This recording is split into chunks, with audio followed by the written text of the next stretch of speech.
एक अमीर आदमी फटे हुए जूतों में कंफर्टेबल नहीं है। एक अमीर आदमी फटी हुई स्वेटर में कभी कंफर्टेबल नहीं होगा। एक बढ़ने वाली मानसिकता का व्यक्ति एक टूटी हुई चारपाई में कभी कंफर्टेबल नहीं होगा। एक बंगला बनाने वाला रईस व्यक्ति जो काम करके आज 1 एकड़ में बंगला बना चुका है, वो 1 एकड़ के बंगले में भी कंफर्टेबल नहीं होगा। वो 10 एकड़ का बंगले को निर्माण करना चाहेगा, वो महल को निर्माण करना चाहेगा। कंफर्टेबल केवल वही होगा जो गरीब है। That is comfort. Comfort zone बुनियादी बीमारी है। आप अपने आप को क्वेश्चन ही नहीं करते।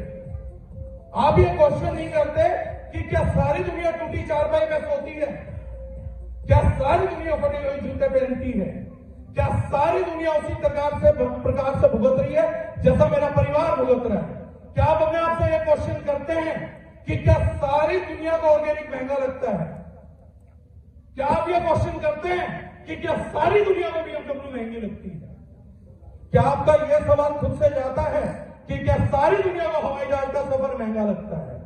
क्या आपका यह सवाल कभी खुद से आया कि क्या दारूजनैन के सभी एसोसिएट्स को मसूरी जाना पड़ा था? कितने लोगों का यह सवाल आया कि क्या सभी दारूजनैन के एसोसिएट्स आईफोन नहीं ले पाएंगे? लेकिन हां, आपको आईफोन नहीं मिल रहा, आप इसमें कंफर्टेबल। आप मसूरी नहीं जा रहे, आप इस चीज के साथ कंफर्टेबल। आपको 15 लाख रुपए नहीं मिल रहे, आप उस चीज के साथ कंफर्टेबल। कुछ लोग तो इस चीज के साथ भी कंफर्टेबल हैं कि वो शुरुआत नहीं कर पा रहे, कम से कम एक टी शर्ट ही नहीं, वो इस चीज के साथ कंफर्टेबल। ये फेस्टिव बोनांजा स्टार्ट हुआ, ये फेस्टिव बोनांजा 1.5 महीना रुका, ये 31 अक्टूबर को खत्म भी हो जाएगा। लेकिन यकीन मानना, हमारे में से बहुत से लोग जो कन्वेंशन आए हैं वो खाली हाथ जाएंगे और वो 1 नवंबर को इस चीज के साथ कंफर्टेबल होंगे कि उनको टी शर्ट चाहिए थी, उनको नहीं अचीव कर। वो लोग इस चीज के साथ कंफर्टेबल महसूस करेंगे कि उनका सपना आईफोन था, लेकिन वो नहीं अचीव कर पाए। उन्हें मसूरी जाना था, लेकिन वो नहीं अचीव कर। इसी बुनियादी वीकनेस को कंफर्ट जोन बोला। अगर आप इस चीज के साथ कंफर्टेबल हैं कि फेस्टिव बोनांजा निकला, ये खत्म हो जाए, चाहे मैं अचीव कर पाऊं या ना कर पाऊं, तो आप अपने जीवन के साथ भी कंफर्टेबल हैं कि मैं पैदा हो गया, मैं मर जाऊंगा, चाहे मैं कोई बड़ा अचीवर बन पाऊं या मैं बड़ा अचीवर ना हो। तो आप कंफर्ट जोन से बाहर आए हैं, कन्वेंशन आई है, तो कन्वेंशन एक ही मैसेज डिलीवर करने के लिए आती है, अपनी कंफर्ट जोन को छोड़िए। क्योंकि स्टेज पे आने वाला हर एक व्यक्ति उस चीज का बाय प्रोडक्ट है कि वो अपनी कंफर्ट जोन छोड़ के निकला था।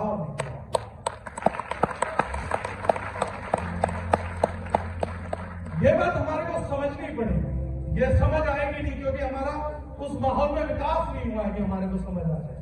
लेकिन हमें समझनी पड़ेगी, अपने खिलाफ जाके समझनी पड़ेगी, अपनों के खिलाफ जाके समझनी पड़ेगी। एक लास्ट एग्जांपल आप लोगों को दूंगा, अगर आप लोगों को समझ आए तो।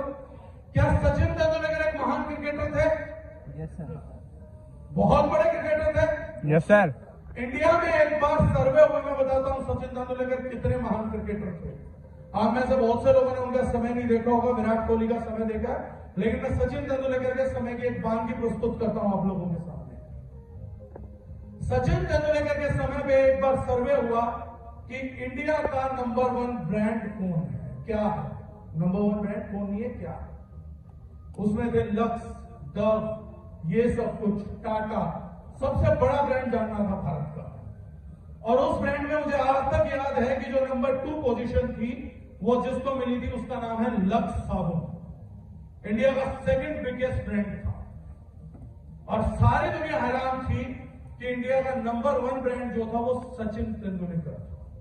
वो एक शख्स था, उन्होंने अपनी लाइफ में वो हाइट्स गेन करे। इतना महान क्रिकेटर, आपको क्या लगता है सचिन को इस जन्म में क्या बनना चाहिए था? बेस्ट ऑप्शन क्रिकेटर, क्रिकेटर आपको वो बेस्ट है। क्या इस पे किसी को डाउट है? कोई मुझे बताएगा कोई एक व्यक्ति जो पूरे संसार में पूरी ताकत लगा रहा था। जब रमाकांत अचरेकर सचिन तेंदुलकर को सचिन तेंदुलकर बनाना चाह रहा था, जब विनोद कांबली सचिन तेंदुलकर को सचिन तेंदुलकर बनने में साथ देना चाह रहा था, जब उसकी पूरी ट्रेनिंग एकेडमी, उसका स्कूल सचिन तेंदुलकर को सचिन तेंदुलकर बनाना चाहता था, जब बीसीसीआई उसको सचिन तेंदुलकर बनाना चाहती थी, तब कौन एक व्यक्ति था जो पूरी शिद्दत से नहीं चाहता था कि सचिन तेंदुलकर पापा, उनका नाम है मिस्टर रमेश तेंदुलकर। इस पूरी दुनिया को उसमें क्रिकेटर नजर आया, इस पूरी दुनिया को उसमें क्रिकेटर नजर नहीं आया। अगर किसी एक व्यक्ति को क्रिकेटर नजर नहीं आता सचिन तेंदुलकर में, वो रमेश तेंदुलकर को नहीं। सब में सहवाग नजर आया, सबको सहवाग में सहवाग नजर आया, किसी एक व्यक्ति को नजर नहीं आया तो कृष्ण सहवाग को नजर नहीं आया। ये जंग शुरुआत में आपकी किसी भी बड़े काम को करने निकले हैं, यह चीज का सबूत है जो आप लोगों के साथ हो रहा है कि अगर आपको रिजेक्शन और ऑब्जेक्शन से गुजरना पड़ रहा है, इस सुरंग से गुजरना पड़ रहा है, तो यह चीज का सबूत है कि आप कोई बड़ा काम करने की तरफ अग्रसर है, और अगर इस रास्ते पे बने रहे तो वह बड़ा काम करें। क्योंकि जमादारों को रिजेक्शन ऑब्जेक्शन नहीं, क्लर्क्स को रिजेक्शन ऑब्जेक्शन नहीं आते, किसी स्टूडेंट को रिजेक्शन ऑब्जेक्शन नहीं आते हैं जब तक वो स्टूडेंट है। लेकिन जैसे ही आप कुछ बड़ा करने निकलेंगे, जो पहला वास्ता पड़ेगा आपका, वो आपका पड़ेगा रिजेक्शन से, ऑब्जेक्शन से। क्लियर है वो? तो कन्वेंशन में छोड़ के जो जाने की चीज है वो है कंफर्ट जोन, यही त्याग जाना। क्योंकि इसके बाद भी कंफर्ट जोन आपके साथ इन दरवाजों के बाहर चलेंगे, तो फिर तो बोझ ही ढो के जिंदगी भर अपने आप को बना तो नहीं पाएंगे, वो आपके कंधे झुका के रखेंगे। आत्मविश्वास को लेकर जाइए। और सबसे बड़ी चीज, शर्मा जी ने, गौतम शर्मा जी ने जिक्र कर दिया, तो उन्होंने कहा कि सर हिमाचल में सारी कंपनी जो है, सारी कंपनी एक दावा करती हैं कि मैं नंबर 1 हूं, मैं नंबर 1 हूं, मैं नंबर 1 हूं। तो सच्चाई क्या है? मैंने कहा मुझे नहीं मालूम, लेकिन कोई भी अपने आप को नंबर 2 तो नहीं बोलता। मानो फॉर एग्जाम्पल वेस्टीज है तो मैं नंबर 1 हूं, एडब्ल्यूबी है तो मैं नंबर 1 हूं, ओके लाइफ केयर है तो मैं नंबर 1 हूं। नंबर 2 पे किसी का कलेश है? वो हम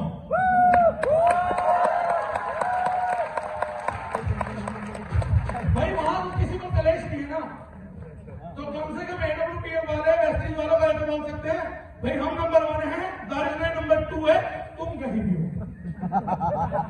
तो वेस्टीज वाले बाकियों को बोल दे कि हम नंबर 1 है, नंबर 2 दार्जिलिंग है, नंबर 3 तुम हो, हम नंबर 2 है। क्योंकि जैसे सारी कंपनी नंबर 1 है, तो मैंने कहा मैं नंबर 2 बन के खुश हूं, मुझे कोई समस्या नहीं है, क्योंकि मेरे को ये नंबर गेम खेलना ही नहीं है, मैं इस गेम में आपका आदि ही नहीं हूं। क्योंकि जो भूपेंद्र जी ने कहा कैपिटलिस्ट और बिजनेसमैन, कैपिटलिस्ट नंबर गेम खेलते हैं। जो कंपनी अपने आप को नंबर 1 होने का दावा कर रही है, मेरी गारंटी है वो पूंजीवादी सोच की कंपनी और बिजनेसमैन नहीं है। आज तक कभी टाटा कॉर्पोरेशन ने अपनी नंबर 1 होने का दावा नहीं करा, क्योंकि वो एक व्यवसायिक ग्रुप है, वो आज तक कभी भी पूंजीवादी ग्रुप है। नंबर 1 का दावा यह साबित करता है कि तुम पूंजीवादी सोच के साथ उतरे हो, और एक पूंजीवादी व्यक्ति अगर इस समाज को कुछ दे सकता है तो सिर्फ एक ही चीज दे सकता है, उस चीज का नाम है गरीबी। आज बहुत सारे लोग भूखे सोते हैं, उसका एक कारण है कि कोई एक पूंजीवादी सारी पूंजी पे कब्जा जमा के बैठा। लेकिन रतन टाटा पूंजीवादी नहीं है, रतन टाटा के नाम पे संपत्ति है, लेकिन रतन टाटा एक व्यवसायी है, एक बड़ा बिजनेस ग्रुप चलाते हैं जिसका टर्नओवर कई लाख करोड़ रुपए है। लेकिन खुद रतन टाटा जी कई करोड़ के आदमी नहीं है। जो आदमी एक साल में कई लाख करोड़ रुपए रोटेट कर देता है, वो कुछ करोड़ का भी व्यक्ति नहीं है, उसको व्यवसायी बोलते हैं, बिजनेस मिशन के साथ चलते हैं।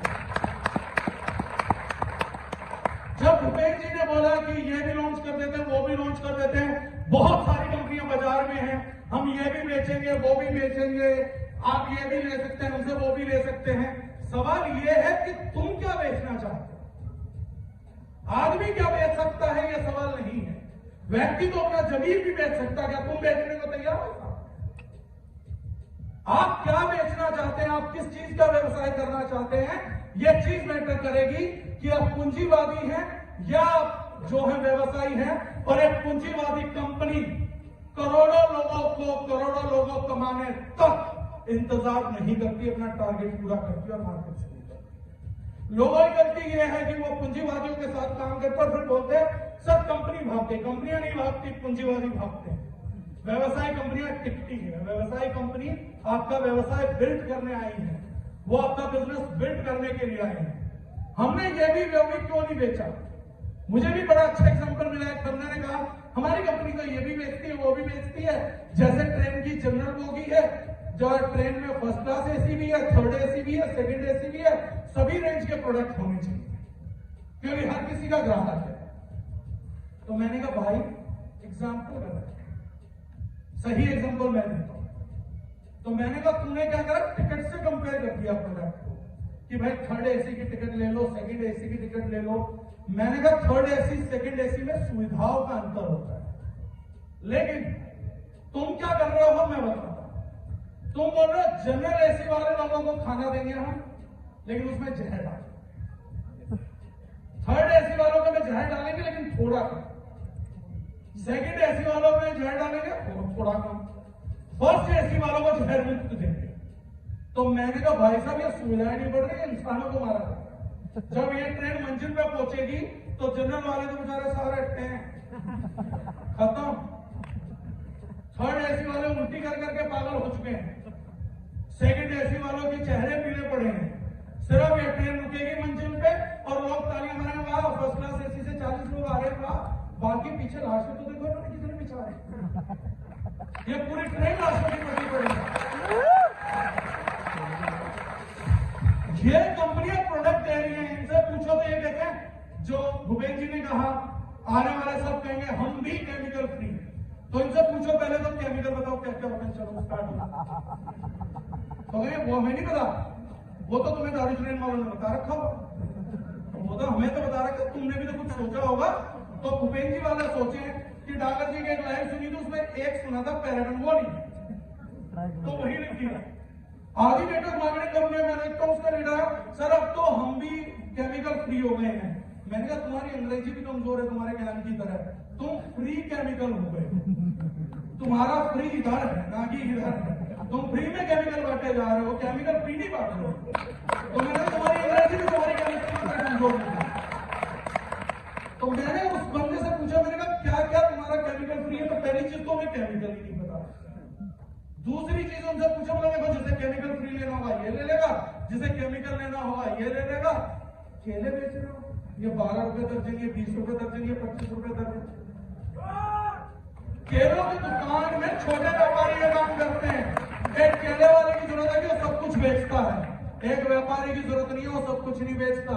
कल्याण ज्वेलर सस्ती ज्वेलरी नहीं बेचा करता, वो 10 रुपए की चेन नहीं बेचा करता, आर्टिफिशियल ज्वेलरी नहीं बेचता। जेन्युइन ज्वेलर जेन्युइन सोना बेचते हैं और रेडी वाले सब कुछ बेचते हैं।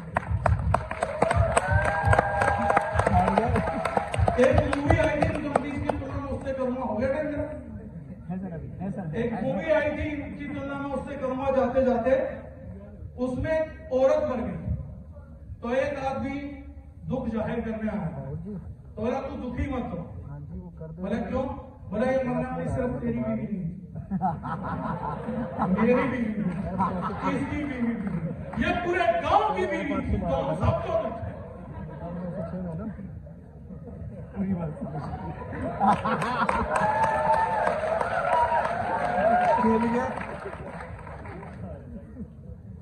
तो मूवी थी चल गया, लेकिन जो पूरे गांव की बीवी होती है एक्चुअली किसी की बीवी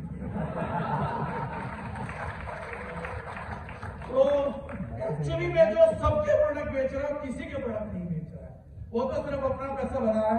जिस दिन उसका पैसा बन जाएगा वो आपके पैसे बनने का इंतजार नहीं करेगा, मार्केट छोड़ के निकल लेगा क्योंकि उसका टारगेट है।